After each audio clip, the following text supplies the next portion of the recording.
I read the question, what did you find at the library? And I thought it was quite simple, but I realized it's not. You want a story about something I found in a library?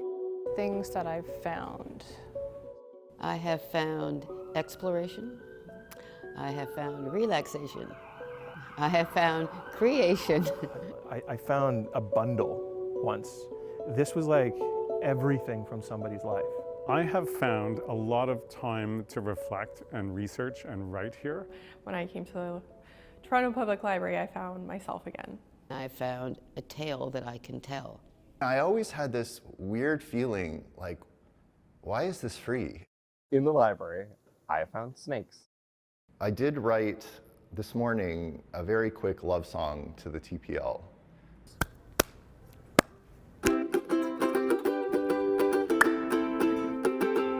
The Toronto Reference Library has lots of books, but if you think that's what they're all about, you should take a closer look. Oh, oh, oh, oh, oh, oh, oh, oh, yeah, yeah, yeah, yeah, yes, I love the TPL. Hi, I'm Vickery Bowles. I'm the City Librarian at Toronto Public Library. What I found at the library is the Book Sanctuary collection.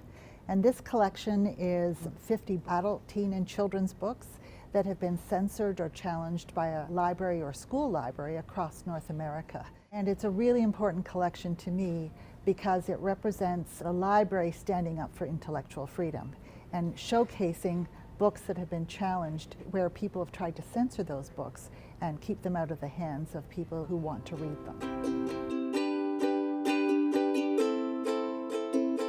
The first month I was in Toronto and I really didn't like the city first, but then I came here and I saw the library and I saw the stairs and I fell in love with it immediately because it has a lot of character.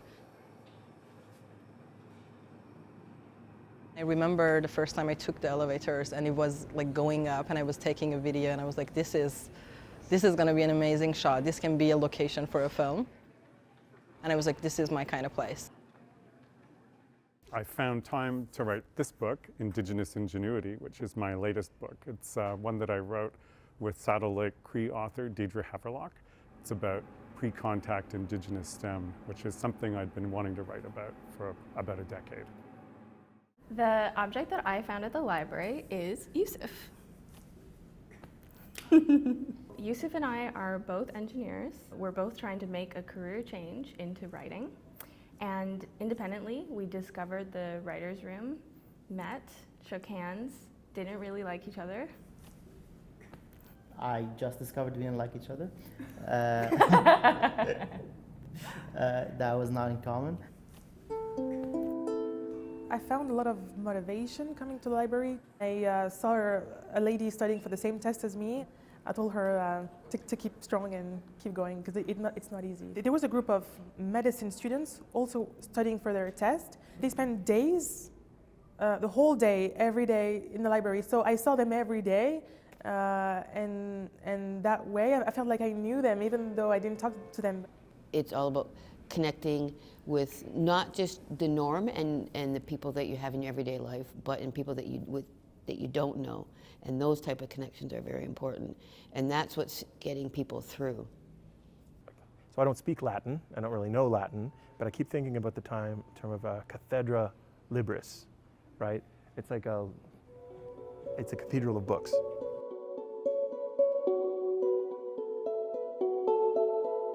My go-to branch, Lillian H. Smith Library, College in Spadina. So the specialty boutique that I found there feels almost like I'm in a spaceship or in a time capsule. It's called the Merrill Collection of Science Fiction, Speculation, and Fantasy. You can go anywhere in the world in a library. I've learned over the course of my decade and a half working at the library that the ghost stories are all true, but not maybe for the reason that you think they're true. And then I realize now I'm the one passing on the same ghost stories that bothered me so much because there's no other way to communicate how these buildings work other than strange ghost stories. I was in middle school, raised in a pretty strong faith tradition, and trying to figure out who I was. I was doing well, and then middle school came, and things started to crumble. It's a lot of expectation at home. You know, I'm first generation Canadian. My parents worked very, very hard. I'm very grateful for all the effort they put in on my behalf, my brother's behalf, but it didn't always click, didn't always connect. Didn't want to be in class anymore one day. I walked off campus over to a Mississauga public library.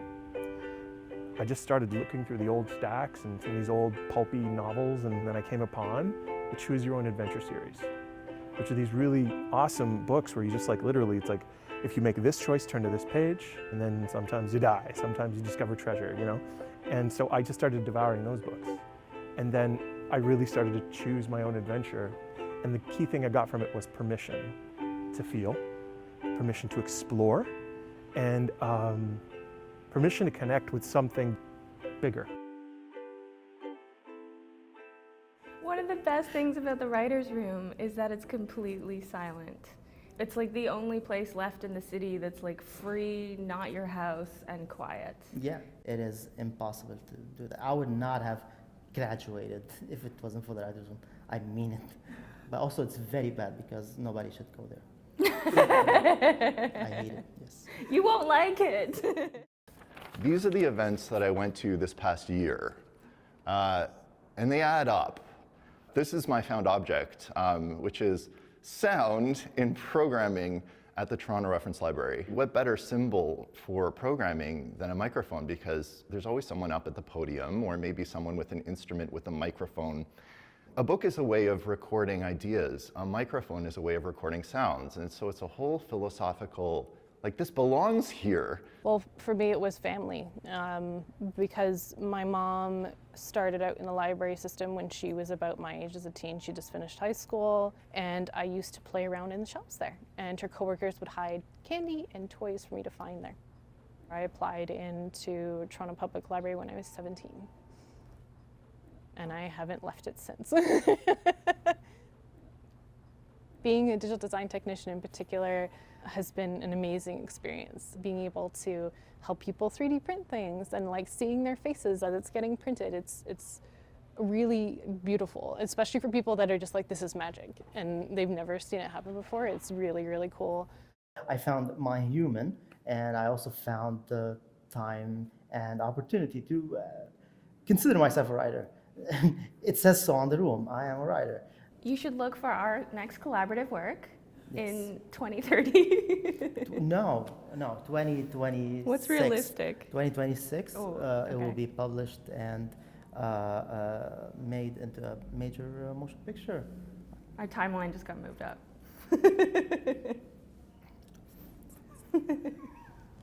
We get a lot of weird 3D printing questions.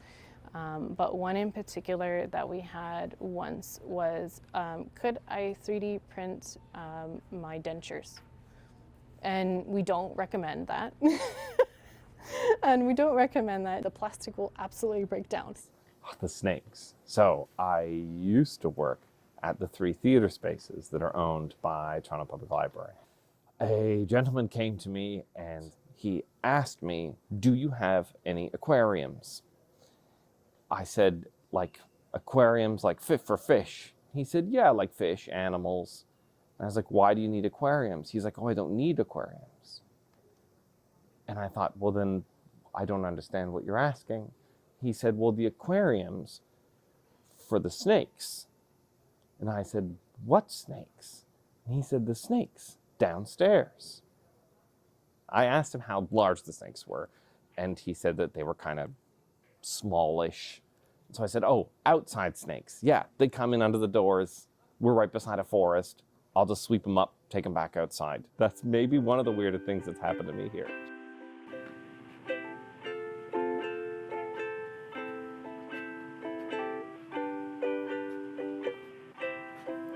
I went through a lot of loss. And when you lose a lot and all you have is your faith in your fat cat, and then he goes missing. So he ended up being brought back from some strangers. So I did find him through people I didn't even know. If you're open, it's amazing what you'll find. So I was encouraged to write a book which is called The COVID Cat, Hope, Resilience, and S'mores. And he's going to be the author of it. It's going to be told through his perspective. And I've been doing a lot of that in this library in particular.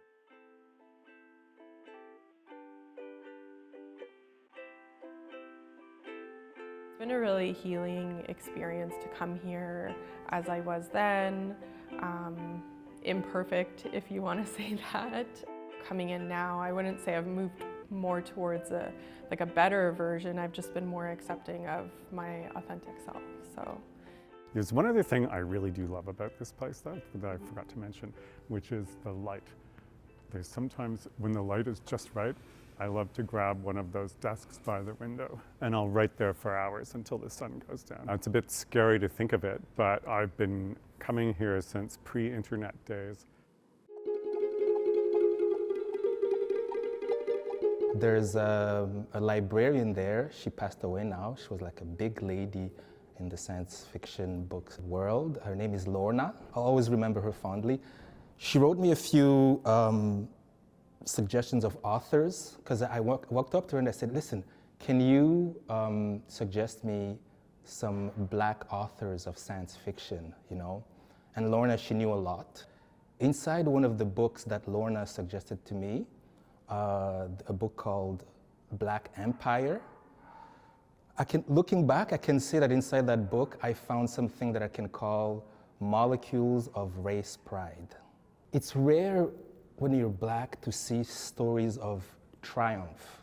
If you're someone who's been, who's come from a people that's been like either colonized or enslaved, you almost learn to have more compassion for your oppressor than for yourself.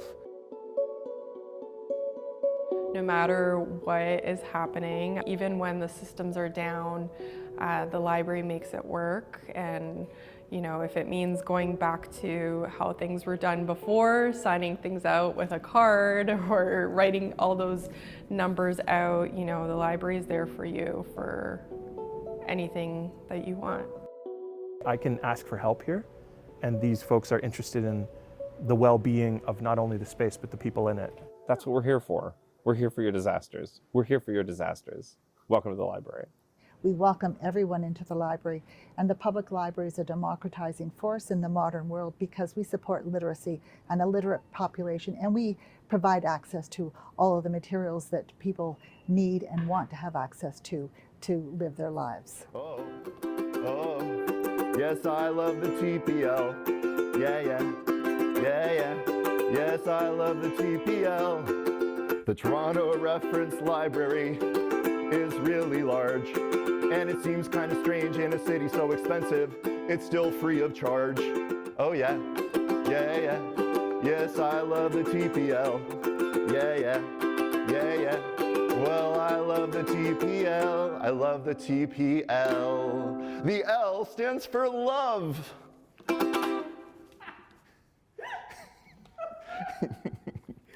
was magic! Yay.